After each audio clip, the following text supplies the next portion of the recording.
AITA not ordering any food so I wouldn't have to split the bill. I've been part of this friend group since college, and our bond runs deep.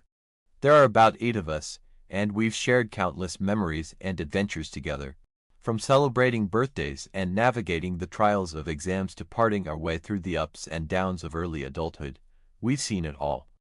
But like any group, there are a few who seem to make things more complicated than they need to be. In our case, those people are Susan and Greg.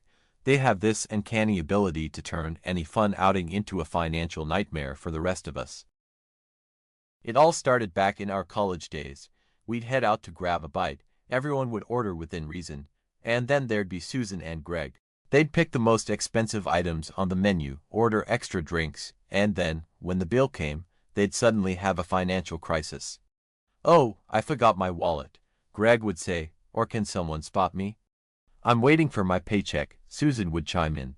At first, we were sympathetic. We were all broke college students, after all. But as the years went on, their behavior didn't change. I remember one particular incident during a group trip to the beach. We decided to have a nice dinner at a seafood restaurant. Everyone ordered modestly, aware of our budgets. But not Susan and Greg. They ordered lobsters, cocktails, desserts, the works. When the bill came, they pulled the same old routine. This time, Greg claimed his card wasn't working, and Susan said she had an unexpected expense come up. We all ended up chipping in to cover their portion. It was frustrating, but we let it slide, thinking it was a one-time thing. But it wasn't. It never was. Over the years, these incidents piled up.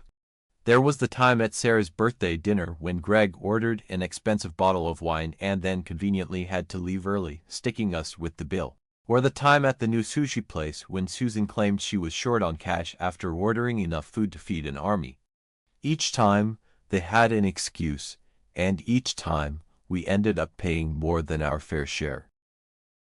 Last weekend, Dan, one of the guys from the group, told me about a casual dinner that was being planned. Now, Don's a good friend, and I usually enjoy these get-togethers, but I made it clear that if Susan or Greg were going to be there, I'd rather skip it. Dan, being the peacemaker he always is, tried to convince me to come, saying it would be good to put my differences aside just this once.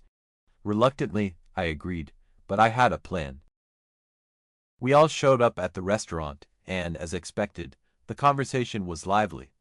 When it came time to order, everyone went around and picked their dishes. Most people chose meals that cost around $40, a reasonable amount for a nice dinner, but then it was Susan and Greg's turn.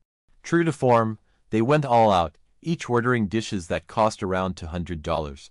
They didn't even blink as they rattled off their selections, and I could feel my irritation rising. When it was my turn to order, I simply pointed to the $4 Miller Lite on the menu and sent the waiter away. Everyone looked at me, especially Dan, who asked why I wasn't ordering any food. I shrugged and said I had lost my appetite. 2 of our other friends followed suit, canceling their orders and opting for just drinks. The atmosphere grew tense, but I didn't care. I was done playing along with this charade. The main courses arrived, and I watched Susan and Greg dig into their lavish meals. I sipped my beer, feeling a small sense of satisfaction. When the check came, Greg, with his usual audacity, tried to split the bill 6 ways. I immediately corrected him, saying it should be split 3 ways since 3 of us hadn't ordered any food. Greg looked at me in disbelief, arguing that we always split the bill evenly. I reminded him that things were different this time because 3 of us only had drinks. The reality of the situation hit Dan hard. He was stuck with a $146.98 check, while his own meal had only cost around $50. I watched his jaw drop as he picked up the receipt. I slid a $10 bill towards the check to cover my drink, said my goodbyes, and walked out, leaving behind a storm of confused and angry faces. The next morning, my phone was blowing up with messages from Greg and Susan. They called me every name in the book, saying I was an asshole for not ordering food and making them pay more. I couldn't help but laugh. The irony was too rich. They were mad about paying more than they had accounted for, yet their extravagant orders were the reason for the high bill in the first place. Dan also sent me a barrage of texts, expressing his disappointment. He said I could have just not come instead of pulling that stunt and sticking him with such an outrageous bill. I felt a twinge of guilt because Dan is a good friend, but I also knew he needed to see the truth about Susan and Greg. They were using him, and it was time for him to open his eyes. Just to clarify, where I live, it's common for restaurants not to split checks, and drinks are often on a separate bill. And before anyone worries about the tip, this all happened in Australia, where tipping isn't as big of a deal as it is in the States. Over the next few days, I reflected on what had happened. Dan could easily have asked Greg and Susan to transfer him the money, but he's always been about helping them through their financial hardship, even though it's clear they're just taking advantage of his generosity. I admit my actions were immature and a bit petty, but I was tired of being forced to subsidize their expensive tastes. If Dan wants to keep helping them, that's his choice, but I refuse to be dragged into it anymore. Despite the drama, Dan and I are still friends. He's a good guy, albeit a bit blind when it comes to Susan and Greg. I hope this incident opened his eyes a bit, but only time will tell. For now, I'm standing my ground. If they want to eat like kings, they can pay like kings too. No more free rides on my watch. A few weeks later, another opportunity to demonstrate my point presented itself. It was Laura's birthday, and she had planned a weekend getaway to a cabin in the mountains. Everyone was excited, including Susan and Greg. I knew this was another chance for them to exploit the group's generosity, but I also saw it as an opportunity to reinforce my stance. We carpooled up to the cabin, and as soon as we arrived, the usual fun and games began. We unpacked, settled into our rooms, and gathered around the fireplace for some drinks and laughs. The first night went off without a hitch. We grilled burgers, shared stories, and played some board games. But by the second day, it was clear Susan and Greg were falling back into their old habits. We had planned a group grocery run to stock up for the weekend. Everyone chipped in a set amount to cover the basics: breakfast items, snacks, drinks, and supplies for a big barbecue we planned to have on our last night. As we shopped, I noticed Susan and Greg sneaking expensive items into the cart: premium steaks, imported cheeses, fancy chocolates, and top-shelf liquor. I decided to let it slide for the moment, but I made a mental note to address it later. Back at the cabin, everyone pitched in to prepare dinner. We cooked up a storm, and the meal was fantastic. But as the night wore on and the drinks flowed, Susan and Greg's contributions became apparent. They were the first to indulge in the premium items they had slipped into the cart, and they encouraged others to do the same. When the topic of splitting the grocery bill came up, they once again tried to spread the cost evenly among the group. I had anticipated this and had kept track of who contributed what.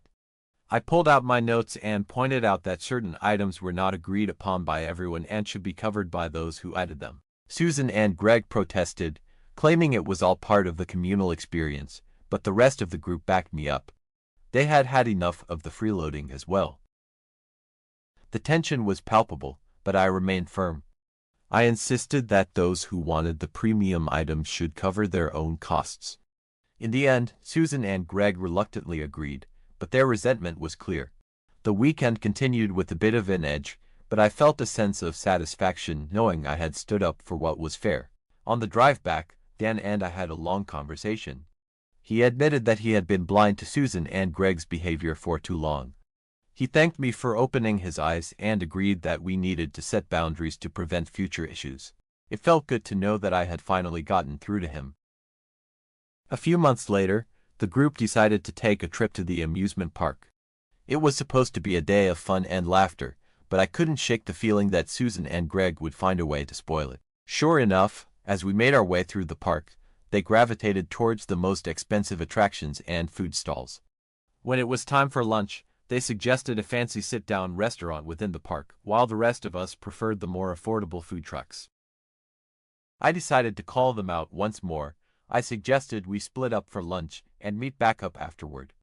The group agreed, and we all went our separate ways. Susan and Greg, predictably, went to the restaurant, while the rest of us enjoyed a variety of street food.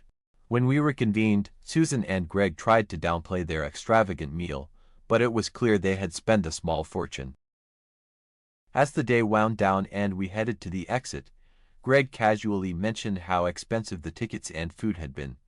He suggested we pool our remaining cash to cover some extra expenses. I stepped in and reminded him that everyone was responsible for their own costs.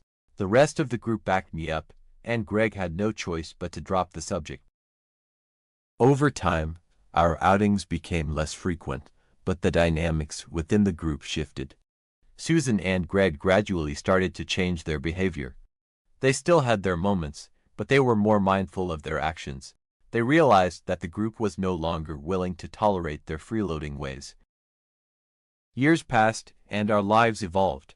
We moved from college students to working professionals, and our gatherings became more about quality time and less about extravagant spending. Susan and Greg's antics became a distant memory, and we all grew closer as friends. Looking back, I don't regret the stands I took. They were necessary to preserve the integrity of our friendships and ensure that everyone contributed their fair share. If it weren't for those tough moments, we might never have confronted the issues that threatened to tear us apart. And in the end, those confrontations led to growth, understanding, and stronger, more honest relationships. Even now, as we continue to gather for dinners, trips, and celebrations, the lessons learned from those days of splitting bills and calling out unfair behavior linger. We've all grown and changed, but the bonds we forged through those trials have endured. And for that, I'm grateful.